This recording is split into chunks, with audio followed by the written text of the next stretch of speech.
कभी सोचा है कि हर जिंदा चीज के अंदर, चाहे वो एक छोटा सा कीड़ा हो या हम इंसान, निर्देशों का एक पूरा सेट होता है। मतलब एक ऐसी किताब जो बताती है कि शरीर कैसे बनेगा, कैसे काम करेगा। पर ये निर्देश जो हमारे सेल्स के बिल्कुल बीच में छिपे हैं, वो आखिर हमें बनाते कैसे हैं? चलिए आज इसी रात से पर्दा उठाते हैं। यही तो वो सबसे बड़ा सवाल है जो बायोलॉजी के दिल में बसा है ना? एक अनदेखा कोड, एक ब्लूप्रिंट, असल में उन चीज़ों में कैसे बदल जाता है जो हम हैं। हमारी आंखों का रंग, हमारे बालों का स्टाइल, यहाँ तक कि हमारा शरीर बीमारियों से कैसे लड़ता है, ये सब कैसे तय होता है। आज हम इसी पूरी प्रक्रिया को समझने वाले हैं। अब देखिए, विज्ञान की दुनिया में इसे एक भारी भरकम नाम दिया गया है, सेंट्रल डॉगमा। सुनने में थोड़ा मुश्किल लग सकता है ना? लेकिन घबराइए नहीं। असल में ये जेनेटिक जानकारी के एक जगह से दूसरी जगह जाने की एक बहुत ही सीधी सादी कहानी है। इसे समझने का सबसे आसान तरीका है एक किचन की कल्पना करना। मान लीजिए कि आपका डीएनए एक बहुत ही कीमती, बहुत पुरानी मास्टर कुकबुक है। इस किताब में आपके शरीर को बनाने और चलाने वाली हर एक डिश की रेसिपी लिखी हुई है। तो ठीक है, हमारे पास ये मास्टर कुक बुक तो है। अब अगर इससे कोई डिश बनानी है तो सबसे पहला काम क्या होगा? जाहिर है, आप उस कीमती किताब को किचन के गर्म और गंदे माहौल में तो नहीं ले जाएंगे। आप उस रेसिपी की एक कॉपी बना लेंगे। बायोलॉजी में इसी कॉपी बनाने की प्रक्रिया को कहते हैं ट्रांसक्रिप्शन। तो होता यह है कि सेल के सेंटर में जो न्यूक्लियस है, मान लीजिए वो एक सुरक्षित लाइब्रेरी है।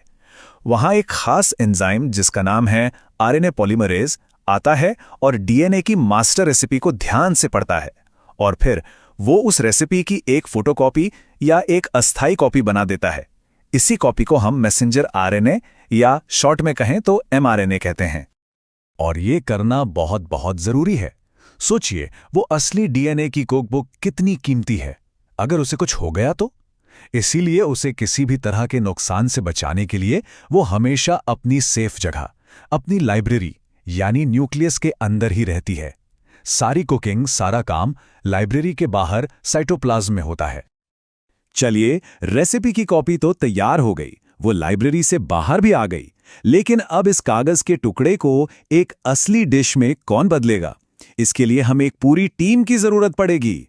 तो मिलते हैं हमारी किचन टीम से। इस बड़े काम के लिए 3 मुख्य खिलाड़ी मैदान में उतरते हैं, और ये तीनों ही आरएनए के अलग अलग रूप हैं। हर एक का अपना एक खास और बहुत जरूरी काम है। सबसे पहले तो है हमारा एमआरएनए, जिसके बारे में हम पहले ही बात कर चुके हैं। ये वो मैसेंजर है, वो डाकिया जो रेसिपी की कॉपी को लाइब्रेरी से उठाकर सीधा किचन तक लाता है। इसका काम बस इतना ही है, मैसेज को सही सलामत पहुंचाना। इसके बाद आता है ट्रांसफर आरएनए या टीआरएनए। अब ये कौन है? ये है हमारी सुपरफास्ट इंग्रेडिएंट्स डिलीवरी सर्विस। ये एमआरएनए पर लिखी रेसिपी को पढ़ता है और जैसे ही उसे पता चलता है कि कौन सी सामग्री चाहिए, वो फौरन जाकर सही सामग्री यानी अमीनो एसिड को उठाकर किचन में ले आता है। और आखिर में हमारी टीम का सबसे अहम हिस्सा है राइबोसोमल आरएनए या आरएनए। ये कोई और नहीं बल्कि हमारा किचन ही है।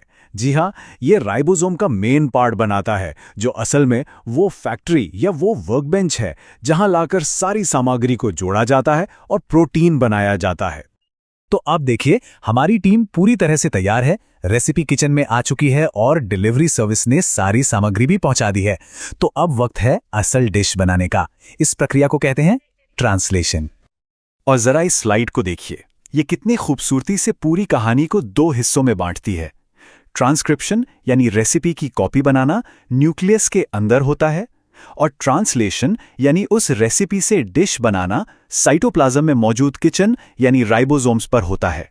डीएनए से एमआरएनए और फिर एमआरएनए से प्रोटीन। सिंपल।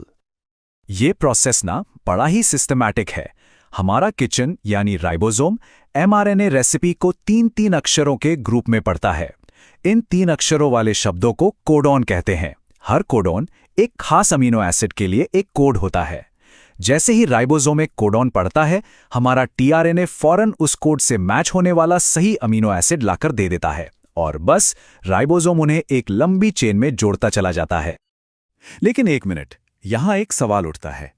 एक सेल की कुकबुक में तो हजारों रेसिपीज होती हैं, तो सेल को यह कैसे पता चलता है कि कौन सी रेसिपी कब बनानी है और कौन सी नहीं? ऐसा तो नहीं कि वो हर वक्त हर डिश बनाता रहता है? और ये सवाल बहुत जरूरी है। जरा सोचिए, अगर सेल हर समय हर तरह का प्रोटीन बनाता रहेगा तो कितनी सारी एनर्जी और रिसोर्सेज बर्बाद हो जाएंगे।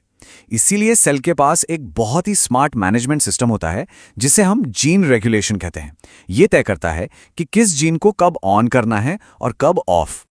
इसे समझने के लिए चलिए एक क्लासिक उदाहरण देखते हैं। ई कोलाई बैक्टीरिया में पाया जाने वाला लैक ऑपेरॉन। ये जीन सिस्टम एक स्मार्ट स्विच की तरह काम करता है जो जरूरत पड़ने पर ही ऑन होता है। तो ये काम कैसे करता है? बड़ा सिंपल है। नॉर्मली एक रिप्रेसर नाम का प्रोटीन जीन के रास्ते में आकर बैठ जाता है और स्विच को ऑफ रखता है।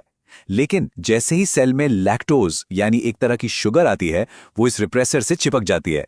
ऐसा होते ही रिप्रेसर का आकार बदल जाता है और वो रास्ते से हट जाता है। बूम, स्विच ऑन हो जाता है और सेल फौरन लैक्टोज को पचाने वाले प्रोटीन बनाने लगता है। है ना कमाल का सिस्टम? जरूरत नहीं तो काम बंद, जरूरत पड़ी तो काम शुरू। और ये बिल्कुल वही दिखा रहा है। देखिए, जब लैक्टोज नहीं है तो रिप्रेसर ने रास्ते को ब्लॉक कर रखा है, स्विच ऑफ है। लेकिन जैसे ही लैक्टोज मौजूद होता है, वो रिप्रेसर को पकड़ लेता है, उसे रास्ते से हटा देता है और ट्रांसक्रिप्शन का रास्ता साफ हो जाता है। अच्छा, ये सारी प्रक्रिया तो वाकई में अद्भुत है, पर क्या कभी ये सोचा है कि हमें ये सब कुछ पता कैसे चला? इसके पीछे कुछ महान वैज्ञानिकों की सालों की मेहनत है, जिन्होंने जीवन की इस रहस्यमयी भाषा को डिकोड किया। उन्हीं में से एक थे भारतीय मूल के महान वैज्ञानिक और नोबेल पुरस्कार विजेता डॉक्टर हरगोबिंद खुराना। उनका ये कथन दिखाता है कि कितनी मुश्किल परिस्थितियों से निकलकर उन्होंने ज्ञान का रास्ता चुना। तो सबसे जरूरी बात यह है कि डॉक्टर खुराना और उनके साथियों के काम ने ही हमें यह समझने में मदद की कि जेनेटिक कोड की इस भाषा को पढ़ा कैसे जाए। उन्होंने ही बताया कि डीएनए के अक्षर प्रोटीन की भाषा में कैसे तब्दील होते हैं। उनके बिना आज बायोटेक्नोलॉजी का शायद वजूद ही नहीं होता। तो आज की इस पूरी चर्चा का सार क्या है? सार यह है कि डीएनए से आरएनए और फिर आरएनए से प्रोटीन तक जानकारी का ये जो प्रवाह है, ये एक बहुत ही सधा हुआ और मौलिक प्रोसेस है। यही वो रेसिपी है जो हर एक जीवित प्राणी को बनाती है और चलाती है। और ये हमें एक बहुत ही रोमांचक और शायद थोड़े डरावने सवाल पर लाके छोड़ देता है। अगर हम इंसान जीवन की इस किताब को पढ़ने में कामयाब हो गए हैं, तो क्या वो दिन दूर है जब हम इसमें नए पन्ने लिखने भी लगेंगे? यानी जेनेटिक इंजीनियरिंग के जरिए अपनी मर्जी की रेसिपी बनाना। ये एक ऐसा विचार है जो आने वाले समय में विज्ञान की दिशा तय करेगा।